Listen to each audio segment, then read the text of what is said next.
Welcome to the Globe Economy podcast. My name is Tuan, the founder of Globes Media, and this podcast is where I sit down with the founders, creators, and the women shaping the future of beauty and culture. We talk presence, identity, story, and the systems behind influence. If you're building a brand, a body of work, or a world of your own, then you're in the right place. Welcome to the Globe Economy.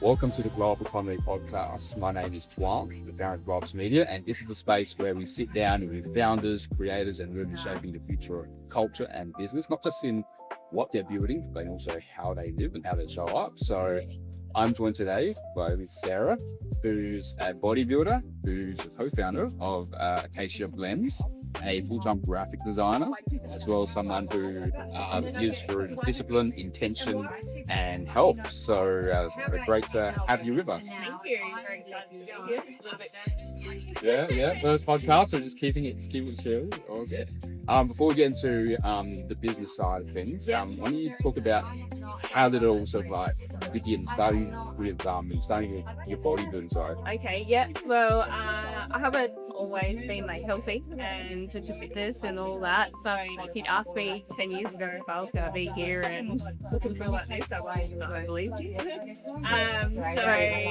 Like probably around 10 years ago was when I started to look after my health a bit. I was quite overweight, I was very unfit, learning about how to eat well, and started with a personal trainer, and first time ever in my life stuck with it. Started to see some results, and got the itch from there to keep training in the gym and love strength training, and started learning about nutrition, and on that journey through some different trainers and so forth, I had someone approach me at the gym and asked, "Oh, are you training for comp?" I was like, or that content. Thank you. And they're like, a bodybuilding comp. And my first reaction was like, ooh, like, I'm just telling you, that's gross. Like, I'm totally not doing that. Like, I don't want to look like this big bulky dude. Like, that was my vision of bodybuilding. I had no idea. And then someone actually introduced me to Emma Bowman, and online, and I was like, wow, like, I want to look like that. Like, I want to do that. And so it kind of got me interested in it, and took me a few years. I sort of fleshed it out with my partner about whether how to be something that was feasible with us for me to be able to do, and then I think it was like December 2022. I was like, give this a crack, and like went from there. You take me back to that moment. What was that moment that sort of shifted the decision? Because there's a lot of I think when, especially women, you think not just in fitness, right, but also in bodybuilding, there's probably like a preconceived image about it, perception about it. What was that shift that made you go, oh, this is actually something I could get behind? Well, I had not. A couple of years before it, I'd gone out on my own to do graphic design. So prior to that being working for someone for 13 years, that's all I knew. And when I first got flagged the idea of doing bodybuilding, I'd only just started that business. Someone said to me, "You're like, well, your business will suffer if you tail on bodybuilding. If you want to do it properly." And I'm quite competitive, so I was like, I'm going to do it all differently. So I made a decision then of like, just hold off and wait until your business is settled a little bit, like I'm comfortable in that, which was very good, because I will admit honestly that when I first thought about going into bodybuilding, the intention was really small. It was all around the look of it, and I thought that that's what you look like all the time, and it was good because those couple of years I started researching into it, I was talking to people, and I was like, oh, you're right, it's not about that actually. It's a very short-term moment for like the process and the journey that goes behind it. So when I felt confident in my business being at a good place, that I could kind of take the foot off the pedal a little bit on that, I was like, all right, now I'm ready to like dive into something else. That's very, very interesting that you mentioned that you kind of put it on hold and you got your business started scratch. Do you think, interestingly, that journey of building your business taught you the mindset, the resilience, and everything that allowed you to then, once you went into bodybuilding, you're able to actually go through it properly versus if it was the other way around? Yeah, interesting. I probably haven't actually ever thought about it that way, but it definitely would have contributed because like there was a lot of ups and downs through starting my own business and finding clients and working hard when everyone else was out not working and all those sorts of things. So yeah, it probably unintentionally and subconsciously a lot of resilience there and like mindset to move into it. And I felt at a stage where I felt comfortable to step into something else that's where it's like my former life probably hasn't been a silver many years when they were growing up. They drew years, 5-6 years. Yeah. That's about I was having a chat with Emma a few weeks ago, and we had her on the pod about the journey of bodybuilding and the journey of prep. That if you haven't done the inner work beforehand, it's a big quite soul destroying. Yes, yeah. And it's funny, like corollary between entrepreneurship, right? Is that, and even bodybuilding, is if it's just about, let's say in bodybuilding, if it's literally landing on the stage, or in entrepreneurship, it's the end outcome, money or freedom or whatever, without the work to get there, like not having gone through that journey, it would have been completely different. I think it'd been a fantastic journey, definitely. But yeah, I just hadn't thought about it. But you're right, the connection is definitely there. And then, because even so, I did that first year competing, got the bug, but was like, I want to do it better. Yeah. And that taught me a lot in that first year about myself. And prep teaches you a lot about yourself and how you deal with things under pressure and how you respond to that. You know, not just around training and prep, but you know, around your friends, your family, partners, your kids, all sorts of stuff. So your business. So it all contributed to a bit better tracking and to be my ways. And then that also jumping me into other areas of life. I think I have developed to be like calmer under stress, like, and to just be able to roll with things a little bit more. Not all the time. Of course. But you know, it's I think, like I was saying to you earlier, a lot of it's an awareness. So it's like I've got an awareness to a lot of these things because the thing you do, Well, you know, on the outside, right, you develop the discipline, the structure, and do all good intention. But what does that actually like to live and to embody that on the inside and choose to cultivate that?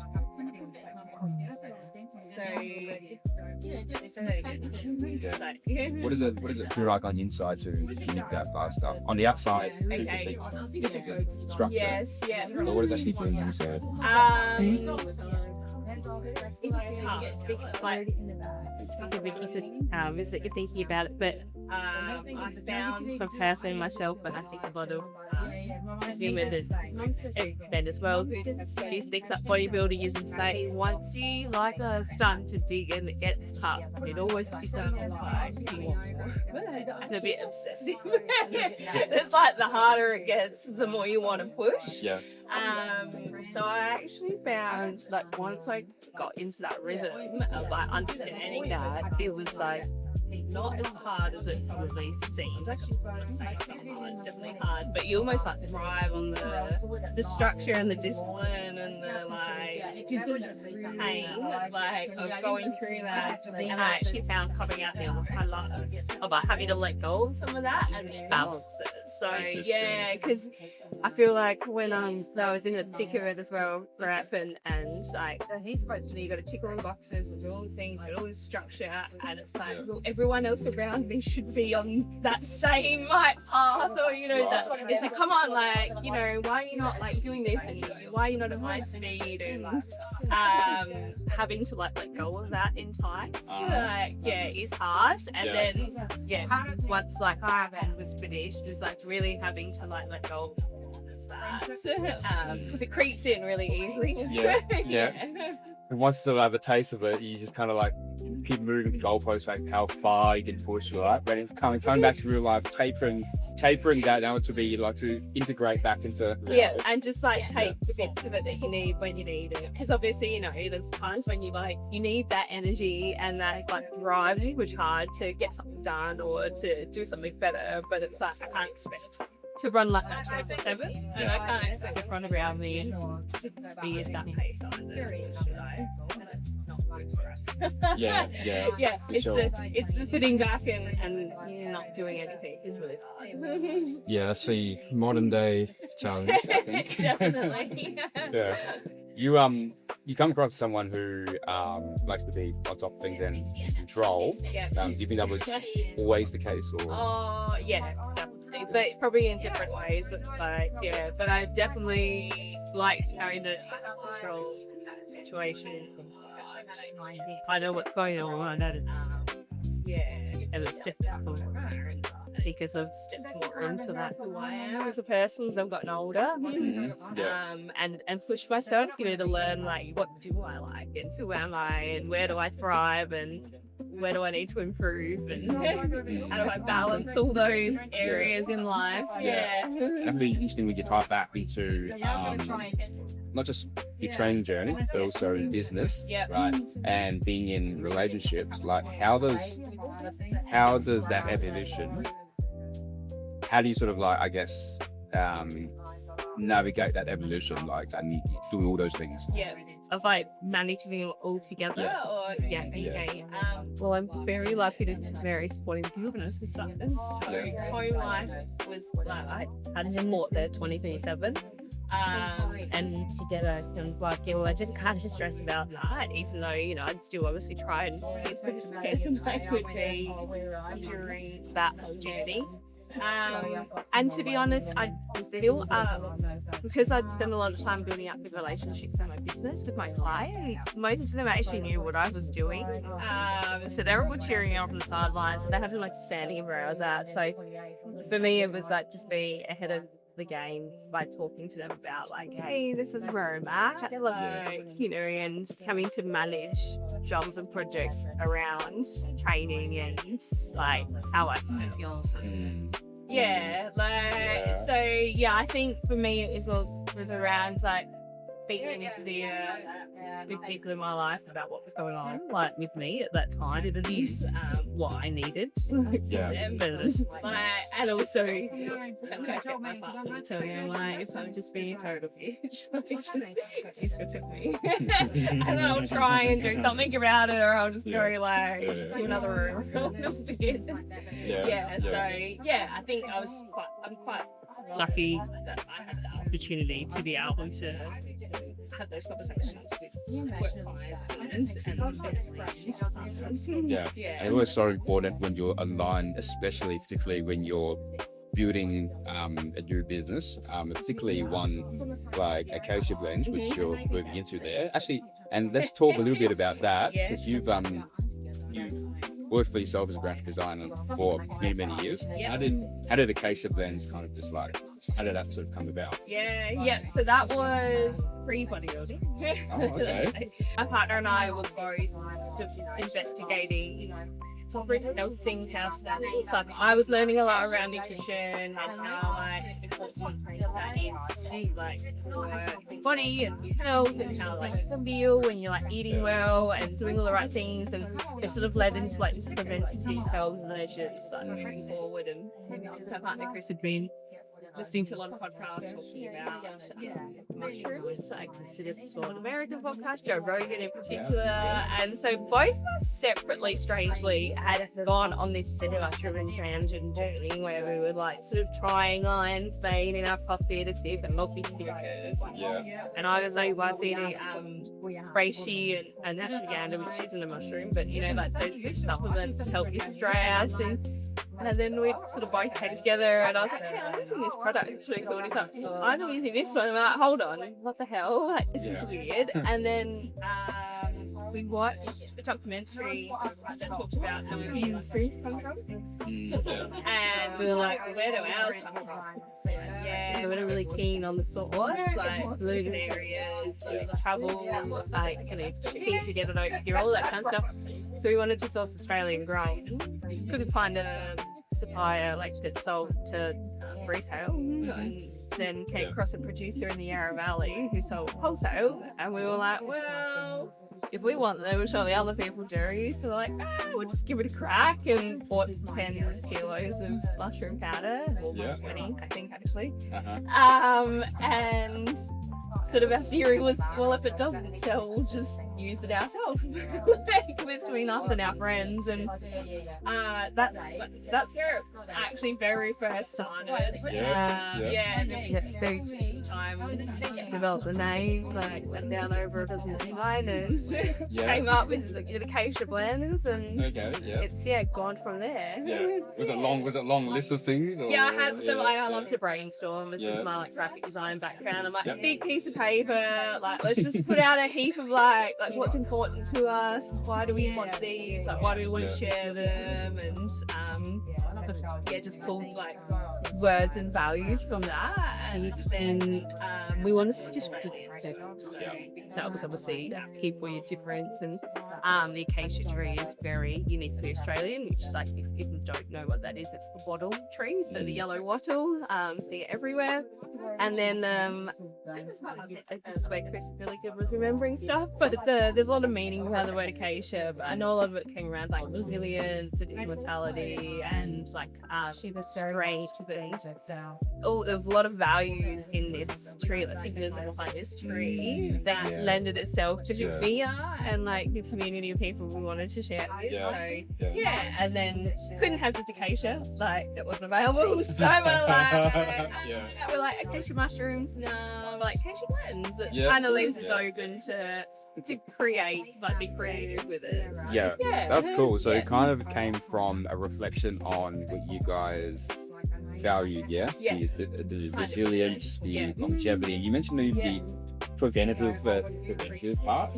So around like looking after your bugs, and I think particularly in Western society we don't do a lot of preventative measures, or like the fun of in big life hang around with these days. It feels kind of normal, but then I talk to people sort of outside my circle and they're like, why would I do something now when I'm not sick? It's like, well, you want to get sick or you want to live your best life for as long as you can. So it's fascinating. Hey, there's like this podcast Instagram bubble there. It's very, very normal to be healthy, to be conscious, and then you remember, hang on a second, it's not the norm, like we're the sort of 2%ers. To kind of time back to if someone is watching this, what would you like them to understand about starting a business, building a business, right? And kind of managing it all together. So like having you two at the same time, or like if someone would say working on their business or whatever, with John, and they found an opportunity, or they found out something that really resonated, like kind of what you interested. What would you like to understand about venturing down that and opening a job? I mean, you got to be prepared to put in a fair bit of time and outside of unless you're lucky enough to be able to just walk out of one and then try and start another one up. I think the majority of us have to be working some form of job while starting up another one. I think like being really clear around like your why, like why are you wanting to take this on? Like, is it because you don't like your job you're in now? Is it you want better money? Is it you want to set yourself up down the track? Like, working at that why, so you know what to come back to, like especially when it gets hard. Like why am I sitting up at midnight? Like packing the orders to send out to this. Oh, that's right, because like the sheds we want to do the community. Creates a great space, and that I think that's important. And I don't know, it's hard because I think I feel like I haven't done anything very conventionally or ordered. Like we've very much gone with the flow of things. And gone up and down with as we could handle what we took on. So I guess maybe that's another thing is like, is there a time frame of like when you want to see it grow on me, like, or do you have flexibility to just let it ebb and flow as it fits into your life? Yeah, because that's how we run it up until now. Now we're like head down, bum up, but it's like this is the year to like get it moving. Love that. So 2026 in regards to the brand in terms of yourselves, what does that look like, I guess, evolution-wise this year? Yeah, so we like took a step back from Acacia Blends this year. So when I was doing it, I was doing it to a point where I was like, I don't have capacity to put into this. So we paused it, and in that pause, we actually had a supplier issue where we thought we weren't going to be able to get our powders anymore from our supplier, which made us rethink the business model into blends, like functional blends, which is where the blends is to have in the name. And it turned out anyway that we sorted all that out. But in that sort of thought process of having to potentially change the brand, we were like, we actually really like that idea. It's a bit more fun.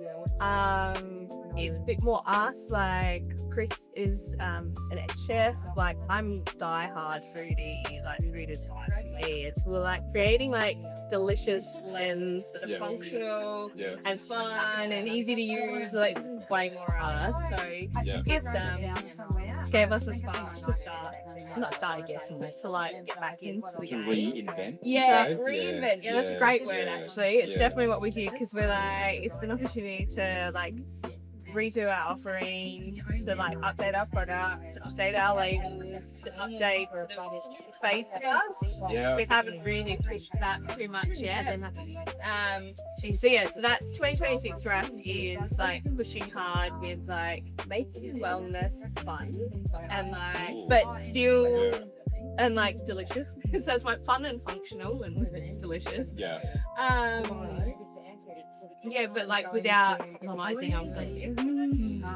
So that's because I feel like a lot of times I talk to people, you're like, oh, like you can talk about looking after your health and wellness, and everyone's like, oh, it's such a drag. Like, it's so boring, or it's just another thing I have to do. Or I take this like dirt water in the morning and it tastes like crap. And I don't want to take it, but I know it's good for me. So we wanted to sort of shift the perception around health and well-being and looking after yourselves. It's like see another chore that tastes terrible. And when it becomes enjoyable, it can become an easier to become like part of your life. Yes, definitely. Just being if you then train yourself to think, oh, it's sterile or whatever, then you're training yourself to associate wellness with some chore to do. Yes, exactly. And I think friction. And I think also, it's that other side. I mean, mindset's everything around anything. So it's like if you're like, oh, I have to have this like dirt water. Versus like, oh my god, I can't wait to make my like mushroom hot chocolate for like dinner, like dessert tonight. And I think that like intention behind it when it like you consume it makes a whole different as well, like how you absorb it and then use that. Isn't that so fascinating? Going back to what you said about supply issues and challenges like failure when you were like sort of going through prep, it's interesting where this is such a powerful vehicle for self-development. You mentioned the values of resilience, right, and discipline and so on.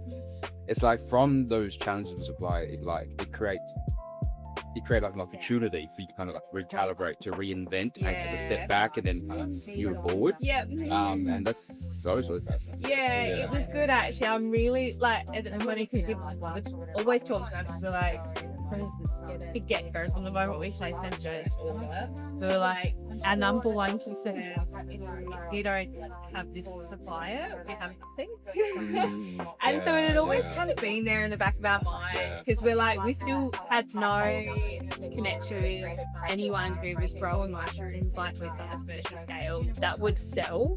I think there was farms that were doing their own thing and they sell their own products, but they don't sell elsewhere.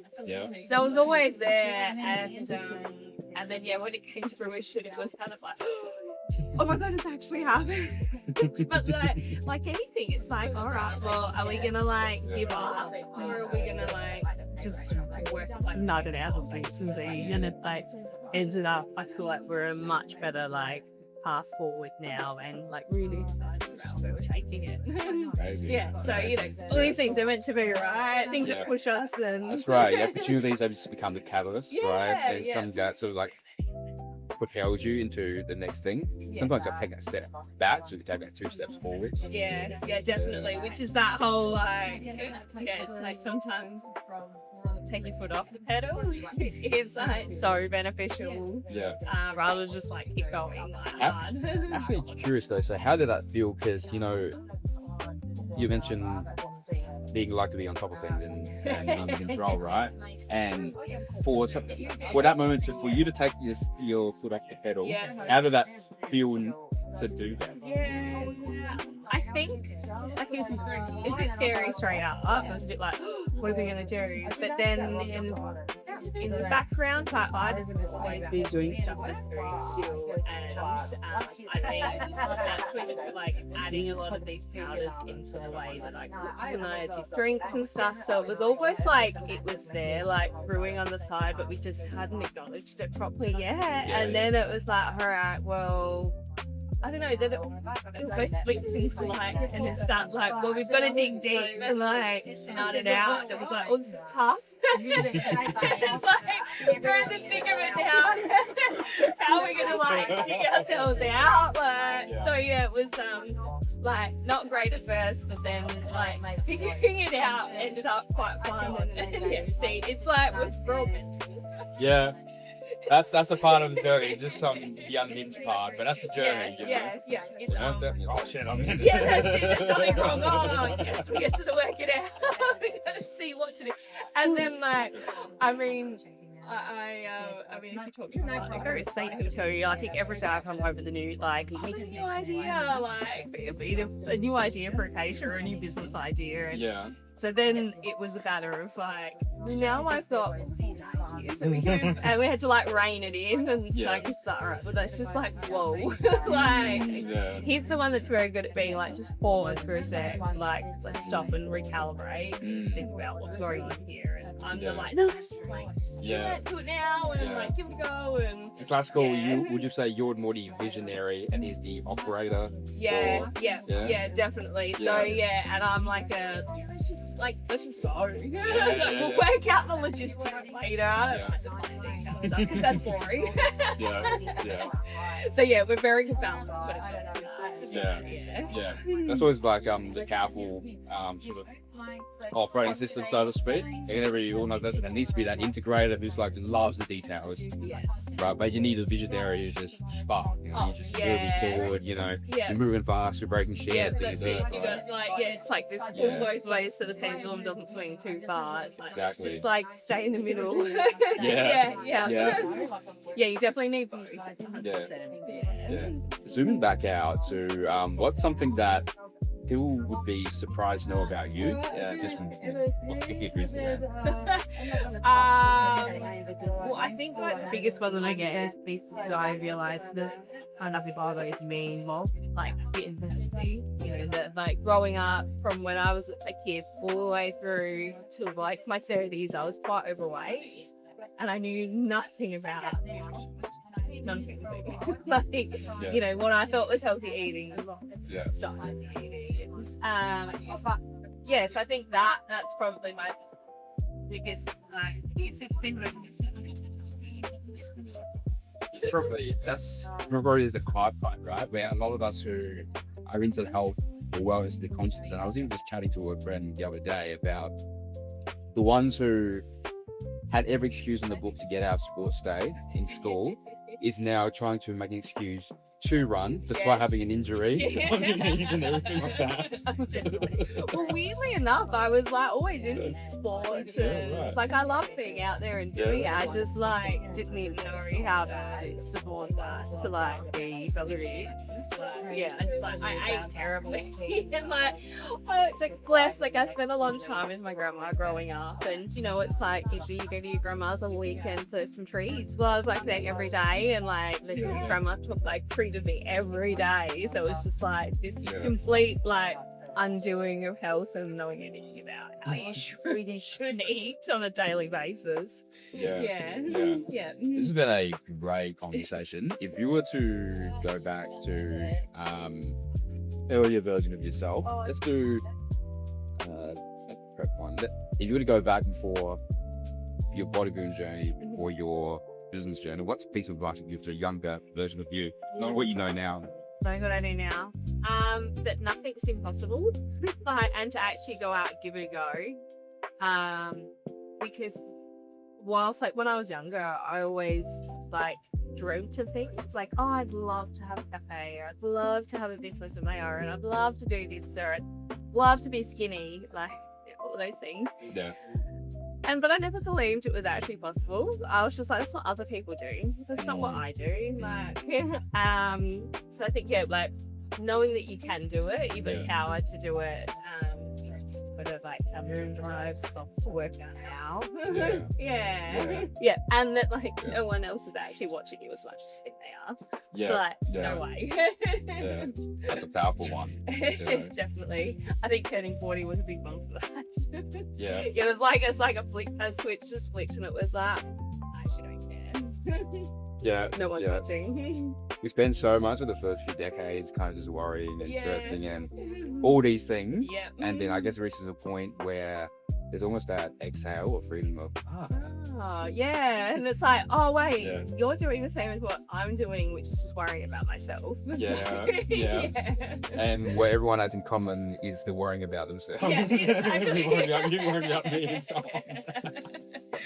Well, if I can see it like in front of me at the moment. My stepson's about to turn 16, and I'm like, I can like see it all like bubbling through again through that teenage years, and I'm just like, oh, I was like, how can you convey that to them? It's so hard to be like, no one actually really is watching you and bothering. Like, just go out there and have fun. It's like you live forward, but we make sense of everything in reverse. Oh, and yeah. You see like someone young or a teenage, a child, and you're like, oh, now I see it from the outside. Yeah, exactly. And then you're like, I want to tell you everything, and they're like, I'm not listening to you. That is so bad. So for everybody watching, like, if they want to follow along with the journey and what you do, like, where can they find you? Yeah, sure. So I've got my personal account on Instagram, which is just Sarah Lelliott. So I put up my bodybuilding, like all my bodybuilding stuff's up there. I have been a little slack on there lately, but I do try to put up food and recipes. So that's my passion, and that's my other business that I'm like pushing into, but that'll be down the track. And then we've got Acacia Blends, has its own Instagram page and a website. We do the Acacia Market, an event too. So around Adelaide. Amazing. Drop it in the show notes so you guys can check it out. And this has been an awesome conversation. Thank you. Glad that. My name is Juan, and I'll see you in the next episode. Hey, thanks for tuning into the Glow Up Economy podcast. If this conversation landed with you, then share it with someone in your world who's building their own glow. And if you want to explore these stories deeper, then you can find the full features and the spotlights at theglowupeconomy.com underneath the spotlight, the magazines, and the podcast show notes. My name is Tuan, and this is the architecture of modern feminine power. And we'll see you in the next episode.